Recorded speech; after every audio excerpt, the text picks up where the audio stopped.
ఆంధ్రప్రదేశ్లో ఈ ఎన్నికలలో జగన్మోహన్ రెడ్డికి ఎందుకు ఓటు వేయాలో ఆ పార్టీ నాయకులు ఆ పార్టీకి బాకా కొట్టే మీడియా సంస్థలు చెప్పాలి. కేంద్రం చేతిలో కీలుబొమ్మగా మారిన జగన్మోహన్ రెడ్డి రాష్ట్రాన్ని అన్ని విధాలా విధ్వంసం చేయడమే లక్ష్యంగా 5 ఏళ్ల కాలం పనిచేశారు. జగన్మోహన్ రెడ్డిని గెలిపించాలంటూ ఎన్ఆర్ఐల బస్సు యాత్ర ప్రారంభించడం సిగ్గుచేటు. ఎన్ఆర్ఐలు లక్షలలో జీతాలు పొందుతూ విలాసవంతమైన జీవితం గడుపుతూ ఉండగా జగన్మోహన్ రెడ్డి పాలనలో 5,000కు వాలంటీర్ ఉద్యోగాలిచ్చి యువశక్తిని నిర్వీర్యం చేసినందుకు జగన్మోహన్ రెడ్డికి ఓటేయాలా? రాష్ట్రంలో ఉచితంగా దొరికే ఇసుకను అమ్ముకుంటూ రాష్ట్ర సంపదను కోట్లు దండుకున్నందుకు జగన్మోహన్ రెడ్డిని గెలిపించాలా? జీ బ్రాండ్ మద్యం ద్వారా రాష్ట్ర ప్రజల ప్రాణాలను హరించేయడమే కాకుండా మద్యం తాగే వారిని 5 ఏళ్ల పాటు తాకట్టు పెట్టి అప్పు తెచ్చుకున్నందుకు జగన్మోహన్ రెడ్డిని గెలిపించాలా? రాష్ట్రం విభజన జరిగి ప్రత్యేక రాష్ట్రంగా ఏర్పడి 5 ఏళ్లు పూర్తవుతున్నా రాజధాని లేని రాష్ట్రంగా ఆంధ్రప్రదేశ్ను నిలిపినందుకు జగన్కు ఓటు వేయాలని చెబుతారా? ఆంధ్రప్రదేశ్ రాజధాని అమరావతిని అడుగడుగునా విధ్వంసం చేసి 3 రాజధానులంటూ 5 ఏళ్ల కాలం 3 ముక్కలాటలాడినందుకు జగన్మోహన్ రెడ్డికి ఓటు వేయాలా? చంద్రబాబు నాయుడు 3 ఏళ్లలో అన్ని అనుమతులు సాధించి పూర్తి చేసిన పోలవరం ప్రాజెక్టును జగన్మోహన్ రెడ్డి 5 ఏళ్ల కాలంలో 25% పూర్తి చేయకుండా నిర్వీర్యం చేసినందుకు జగన్మోహన్ రెడ్డిని గెలిపించాలా?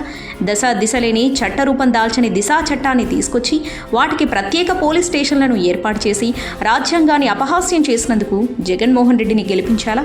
జగన్మోహన్ రెడ్డి పెట్టిన దిశా చట్టం మహిళలకు ఎంతవరకు ఉపయోగపడిందో చెప్పాలి. దళితులపై హత్యాకాండకు తెగబడిన వారిని హత్యా నేరాలలో ప్రధాన ముద్దాయిలను కాపాడుకోవడానికి జగన్మోహన్ రెడ్డికి మళ్లీ అధికారం కట్టబెట్టాలా? ప్రజల ఆస్తులకు సంబంధించి రిజిస్ట్రేషన్ అయిన ఒరిజినల్ డాక్యుమెంట్లు తమ వద్ద ఉంచుకుంటూ ప్రజల ఆస్తులపై పెత్తనం చేసేందుకు ల్యాండ్ టైటిలింగ్ యాక్ట్ తీసుకొచ్చినందుకు జగన్మోహన్ రెడ్డికి ఓట్లు వేయాలా?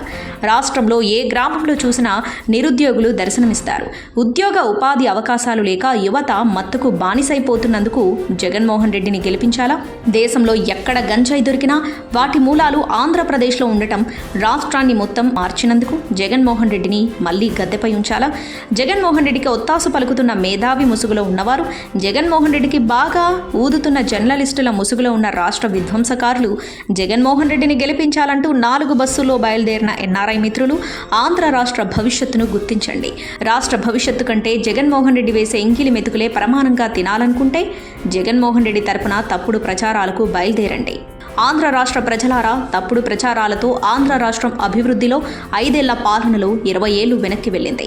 మరొకసారి తప్పుడు ప్రచారాలకు జగన్మోహన్ రెడ్డి వేసే చిల్లర బిస్కెట్లకు లొంగి రాష్ట్ర భవిష్యత్తును నాశనం చేయకండి. ఆలోచించండి. 50 సంవత్సరాల వయసు దాటిన వారు 20 నుండి 30 సంవత్సరాలు బతకడం గొప్ప కాదు. మనకు రోజు గడవడం కోసం పిల్లల భవిష్యత్తుకు సమాధులు కట్టకండి.